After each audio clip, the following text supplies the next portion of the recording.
Ok, bonjour à tous, je suis Élise Ancard, je suis psychologue au pôle médical, ancienne volleyeuse il y a une vingtaine d'années ici à l'INSEP. Et je vais vous parler de la place de la parole dans la relation entraîneur et athlète. Donc merci de m'avoir invité, parce que ça donne l'occasion d'échanger les uns avec les autres. Alors, je vais aborder ce sujet de deux points de vue. Le premier, c'est l'entraîneur qui est vecteur de la parole de l'athlète vers le psychologue. Et le deuxième point, c'est la fonction du psychologue entre l'entraîneur et l'athlète. Alors j'ai fait les anneaux olympiques. Voilà, vous admirerez les couleurs. Mais il y avait pas, j'ai pas fait l'animation.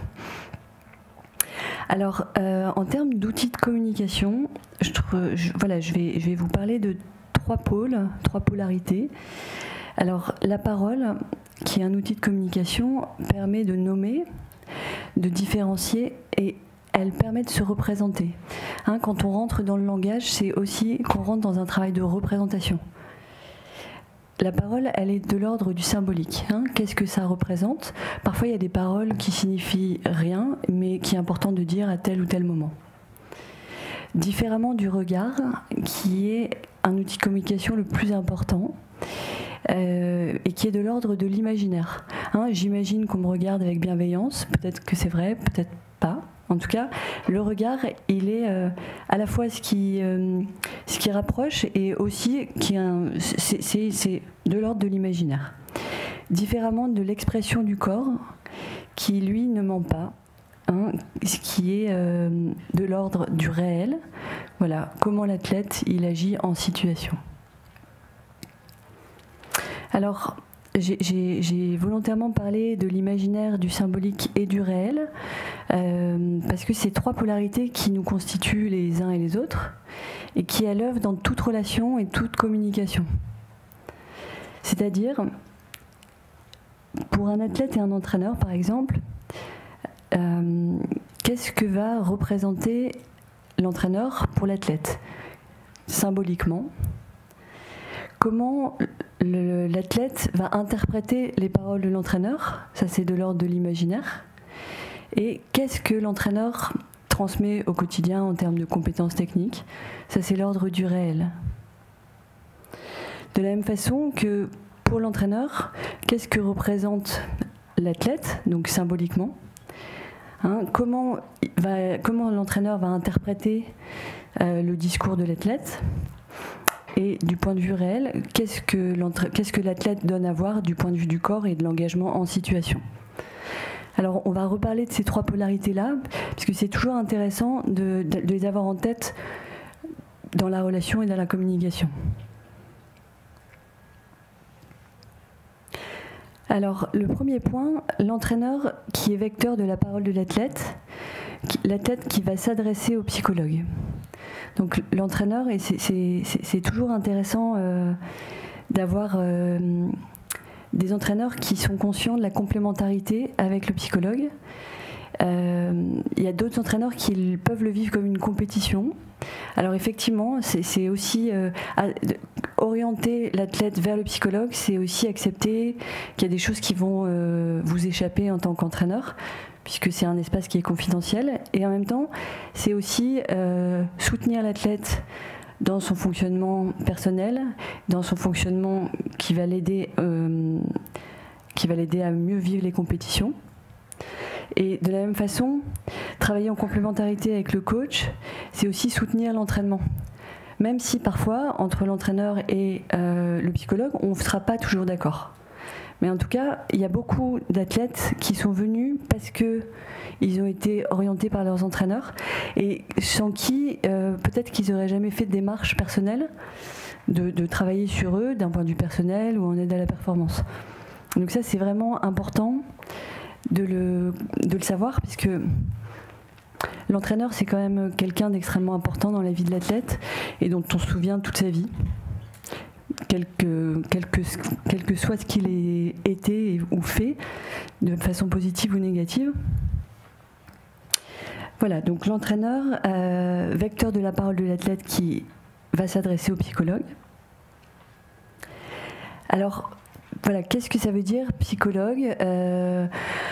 On peut avoir les représentations de bon, il va parler, mais est-ce que ça sert à quelque chose de parler? Il faut pas trop parler, etc. Alors effectivement, parler, ça ne veut pas dire parler tout le temps, ça ne veut pas dire parler trop. Parler, c'est à quel moment? La fonction de la parole, on disait que c'était un travail de représentation. Et la parole, ça sert aussi à se réassurer.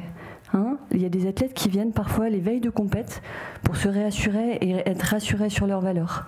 Alors les mots qu'on va dire, ils sont très simples et finalement l'athlète il le sait déjà. Mais en tout cas, voilà, par l'échange, par le partage, l'athlète se réassure. Et par l'échange et le partage, l'athlète peut aussi prendre du recul sur des événements qui sont douloureux ou à l'inverse positifs. Donc la parole, elle permet de se réassurer et elle permet aussi de prendre du recul. Elle permet aussi de faire un travail de représentation. Alors la parole et donc cet espace de suivi psychologique, ça permet de se représenter ce qui nous dépasse. Alors je vais arrêter de... Hop. Ça permet de se représenter ce qui nous dépasse, hein, ce qui à notre insu en fait nous échappe. C'est-à-dire que parfois il y a des choses qu'on ne contrôle pas et finalement en le partageant ça laisse une trace, ça laisse un sillon et petit à petit quand on le raconte ça permet un petit peu d'amorcer des changements. Donc pour représenter ce qui nous dépasse ou ce qui nous plutôt échappe et éviter les répétitions négatives, la parole elle est extrêmement importante, la parole partagée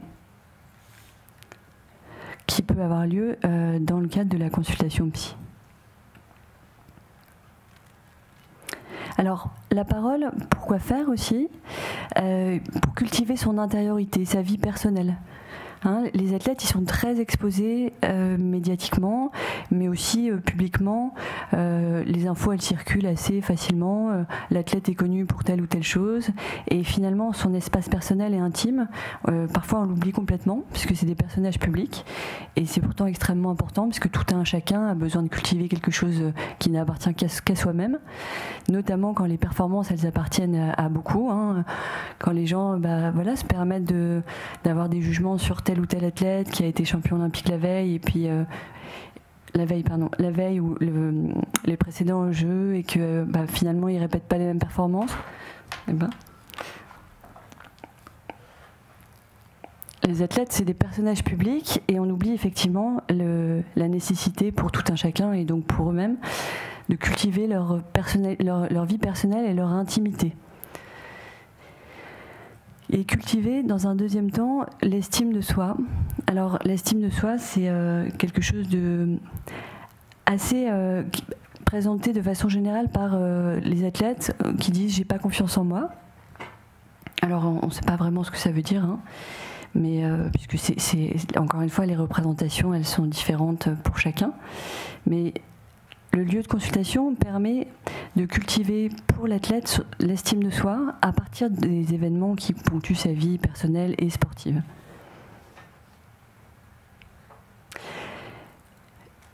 Et je vais peut-être revenir sur la diapositive d'avant où je disais voilà, parler à quel moment. Effectivement, c'est important de ne pas parler n'importe quand. Dans le moment de l'action, quand il faut aller s'entraîner, c'est pas la peine de parler, c'est pas la peine d'intellectualiser. Hein, c'est pas parce qu'on dit il faut être dans le rythme que l'athlète il se connecte à ses sensations. Hein, mais parfois faire un détour par la parole. Alors parfois ça peut être complètement, l'athlète a besoin de parler de complètement d'autre chose. Parfois il a besoin de passer par là pour se recentrer dans son corps et se remettre dedans, hein, réavoir des sensations. Alors la parole c'est aussi pour se libérer intérieurement et pour se libérer corporellement. Hein, la fluidité psychologique, elle permet une fluidité dans le corps. Et vice-versa, hein, la fluidité dans le corps, elle permet aussi de se sentir mieux psychologiquement. Et donc de continuer à progresser. Et je repense, j'ai une petite anecdote. Il y a une athlète qui était en finale des Jeux Olympiques et elle entend, tu te rends compte que tu es en finale. Et à ce moment-là, ça y est, on lui a cassé en fait la bulle dans laquelle elle était. Donc parler, mais le moment est extrêmement important. Alors, le deuxième point, c'est la fonction du psychologue qui est entre l'entraîneur et l'athlète. Alors, ce qui est important, c'est que chacun, et c'est un petit peu les valeurs quand même du sport de haut niveau, c'est que chacun travaille au mieux pour réussir, et chacun apporte sa part. Alors, on peut être amené à travailler avec l'entraîneur et le coach simultanément. Hein. Ce qui est important, c'est voilà, l'entraîneur et ou l'athlète sont à l'initiative de ce rendez-vous, qui peut être une fois, plusieurs fois, ça dépend de chacun. Soit pour aider à la performance, soit pour faciliter le dialogue entre les deux entraîneurs-athlètes, soit parfois pour régler un conflit. Et alors, en mettant en commun les représentations, puisque chacun, encore une fois, va arriver avec la part de symbolique qui lui échappe parfois. Hein. Tout travail de représentation, au départ, est inconscient. Et c'est important d'accepter de se laisser un petit peu déstabiliser aussi, parce qu'on ne maîtrise pas tout. Alors le coach, l'athlète et le psychologue arrivent avec l'imaginaire, le symbolique et le réel. Même le psychologue, puisque la neutralité absolue, elle n'existe pas. Le psychologue, il va aussi réagir avec ses filtres et avec ses représentations.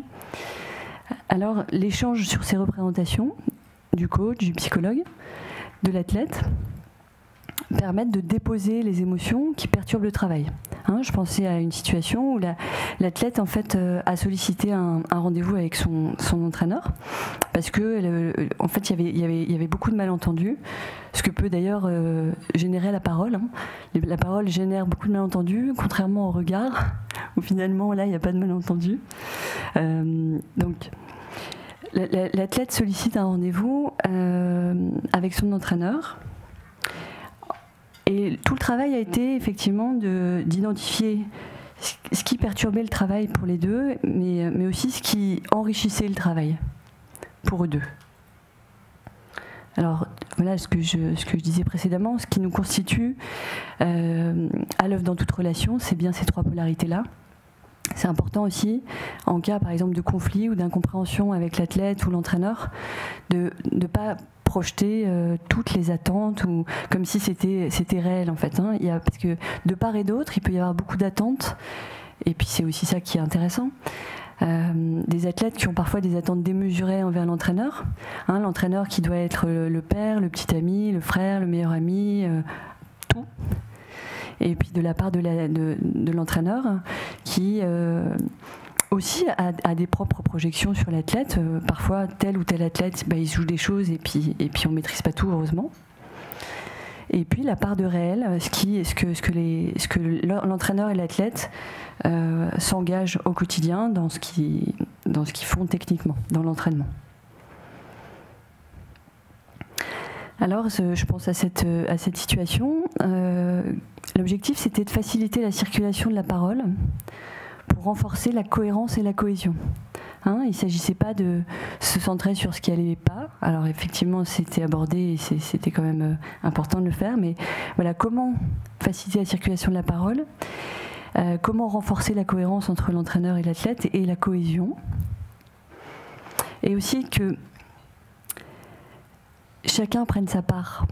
Quand il y a des incompréhensions et des conflits, c'est important de défaire les faux nouages, c'est-à-dire ne pas se tromper de combat. Face aux attentes ou aux interprétations de l'entraîneur et de l'athlète, c'est important que chacun prenne sa part. Et voilà, qu'est-ce qu'on fait avec ça ? Est-ce qu'on limite un petit peu les projections ? Alors on ne sait pas finalement si c'est de l'ordre de l'imaginaire, du symbolique et du réel, et peut-être que c'est un des trois. Mais l'idée, c'est de défaire un petit peu les faux nœuds, pour arriver à quelque chose de vivable et d'intéressant et de ne pas perdre en vue l'objectif. J'ai écrit que ça sera important d'accepter que parfois il y a des choses qui nous échapperont. Je pensais à un entraîneur qui voulait absolument tout contrôler et finalement il y a eu trop de mise au point tout le temps, de vouloir savoir si ça c'était bien, etc. Et finalement l'athlète et l'entraîneur se sont perdus puisque finalement trop de paroles et trop de volonté de contrôler n'a laissé aucune place à la spontanéité et à la liberté et à la fluidité de la relation.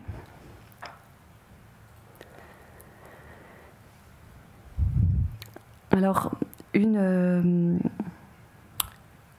chose très importante, c'est que dans le milieu du sport de haut niveau, qui est un milieu de passionnés, où les gens s'engagent totalement, parfois les échecs, les déceptions sont très difficiles.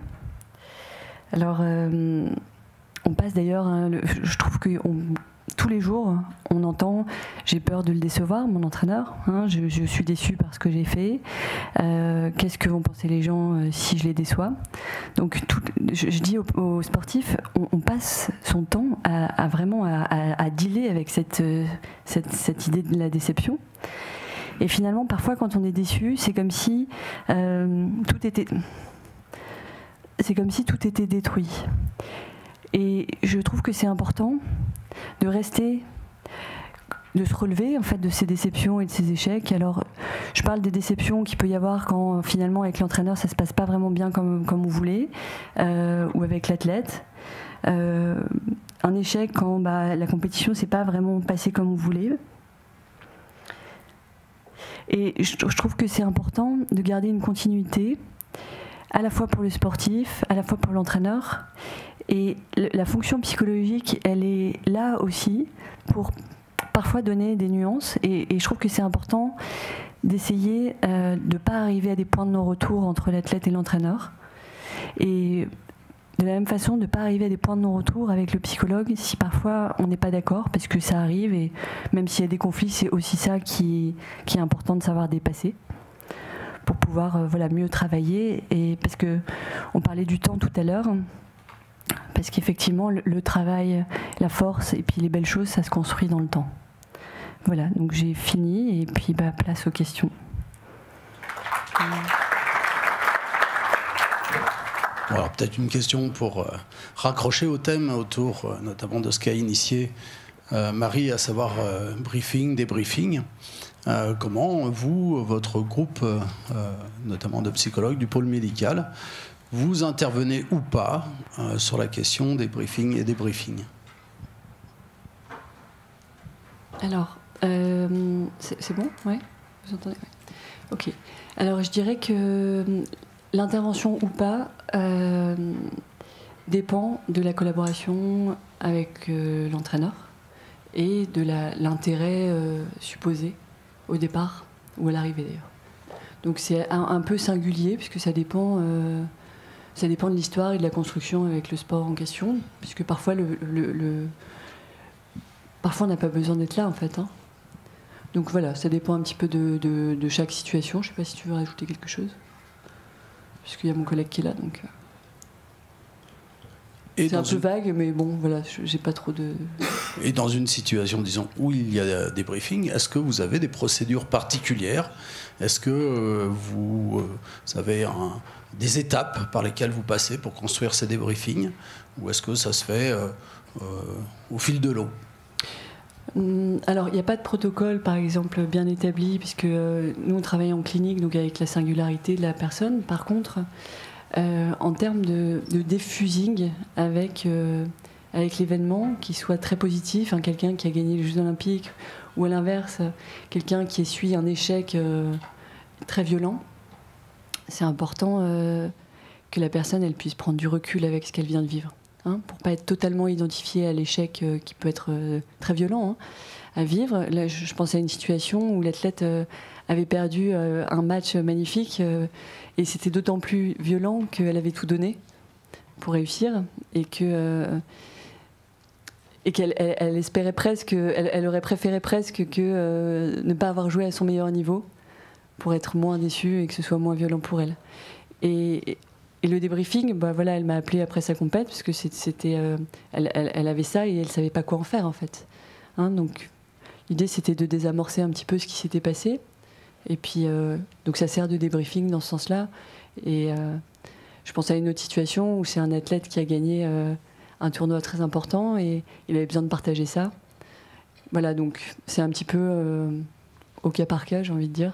Il n'y a pas vraiment de protocole. Voilà. Oui.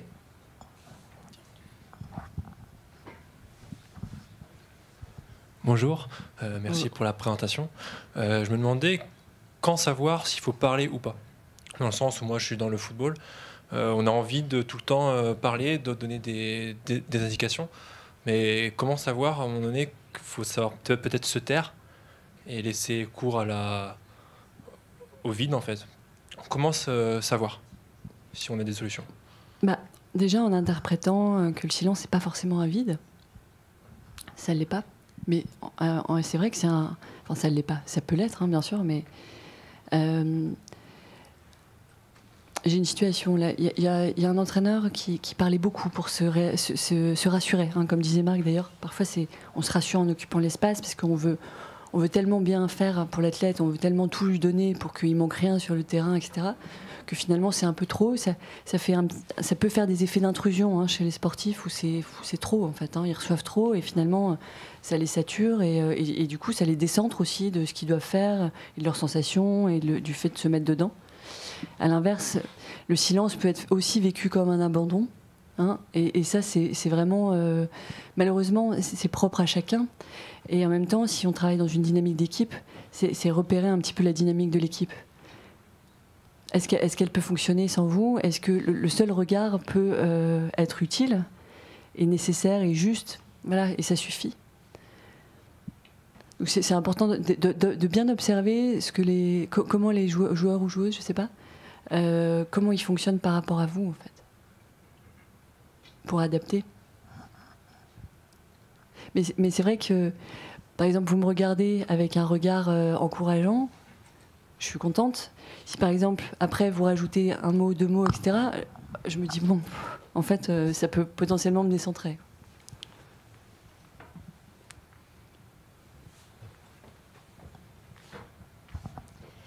Merci pour cette belle présentation. Je voulais savoir, quand tu fais du débriefing, je suppose que tu te cales sur le langage, le regard et les comportements non verbaux du sportif ou de l'entraîneur que tu as en face de toi. Est-ce que tu peux nous préciser un petit peu, nous donner des informations? Alors, où tu fais référence à l'imaginaire, au réel et au symbolique dont je parlais? Oui, on peut dire, ou alors je peux parler de carte du monde. Oui. Oui. Je ne sais pas ce que tu entends par là, mais dis-moi.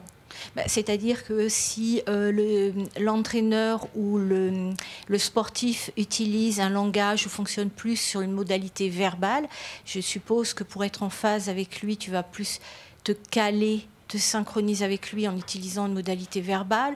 Si c'est plus auditif, ce sera auditif. Est-ce que par rapport à ton comportement, tu te cales aussi sur son comportement, tu te synchronises? Parce qu'en se synchronisant, en adoptant des comportements entre guillemets similaires, ça aurait tendance à établir une relation de confiance plus profonde? Oui. Mais finalement, la relation de confiance, elle est aussi physiologique, hein, ce qui se passe entre les deux personnes. Alors, il y a tout ce dont tu parles. Après, oui, effectivement, effectivement, ça va faire partie de la relation, en fait, mais pas que dans le débriefing, j'ai envie de dire. Ça sera globalement, en fait, dans la rencontre entre deux personnes, puisque l'accompagnement psychologique, c'est d'abord une rencontre entre deux personnes. Hein, si physiologiquement, ça match, déjà, on a fait une partie du travail. Mais c'est pas propre au débriefing de synchroniser avec le fonctionnement de la personne. Et puis je pense que c'est important de se synchroniser et en même temps, à certains moments, de se différencier aussi. Hein, puisque c'est pas qu'un jeu de miroir. Hein, l'idée, c'est de renvoyer à l'athlète ce qu'il est, comment on reçoit les choses, pour qu'il apprenne peut-être à mieux se connaître et à mieux comprendre comment il fonctionne, mais c'est aussi lui renvoyer un petit peu symboliquement ce qu'il répète, par exemple, à son insu, ou comment ça a pu être vécu par l'entraîneur. Donc c'est aussi intéressant d'apporter l'altérité, la différence qui fait qu'on grandit même les uns et les autres, en fait.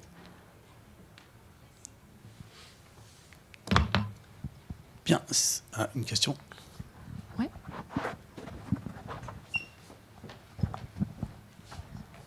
Oui, bonjour. Je travaille avec Élise. Pour compléter ce qui a été dit sur les questions de comment on travaille avec l'entraîneur, je pense que, pour compléter ta réponse, on n'a pas de protocole la plupart du temps parce que le type de collaboration qu'on met en place entre l'entraîneur et le psychologue est avant tout articulé par le positionnement et la demande de l'entraîneur.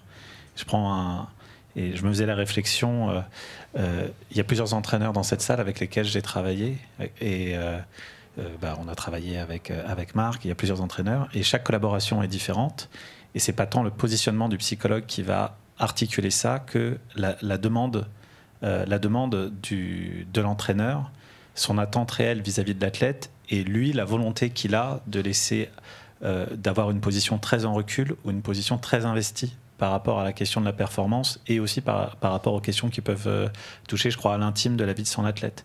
Et ça va être aussi très dépendant de l'expérience personnelle de l'entraîneur, souvent lui-même ancien athlète, et de ce qu'il a pu vivre dans son rapport à ce qui peut être intime ou de ce qui peut toucher à la performance.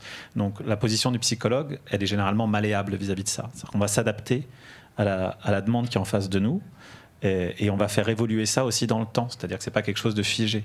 Il y a, comme le disait Élise, il y a une question de lien de confiance qui s'établit, et il y a un point de départ, il y a un point d'évolution, et il y a un point d'arrivée aussi dans ces collaborations, et on y va aussi très progressivement par rapport au ressenti premier de l'entraîneur sur la question de la psychologie, où tout le monde ne part pas, on va dire, avec le même degré de connaissance et de confiance vis-à-vis de ce type de travail-là. Donc c'est pour ça, pour répondre, l'absence de protocole, elle est liée aussi au fait d'une position qui est avant tout une position d'écoute et d'adaptation à la personne qui est en face de nous. Voilà. Je ne sais pas si tu as complémenté. Merci. Eh bien, s'il n'y a plus de questions, je vous remercie. Je vous signale que notre prochain séminaire aura lieu le 16 janvier. Il portera sur l'accompagnement scientifique de la performance. On va voir si les chercheurs trouvent quelque chose et donc s'ils le mettent en place. Enfin, si vous ne savez pas quoi faire ce soir, à 18h, il y a une conférence de Pascal Boniface, qui est un des rares géopolitologues qu'on peut avoir et qui parlera des conflits internationaux qui ont permis l'existence des Jeux Olympiques Paris 2024. Je vous remercie de votre présence et je vous souhaite une bonne fin d'après-midi.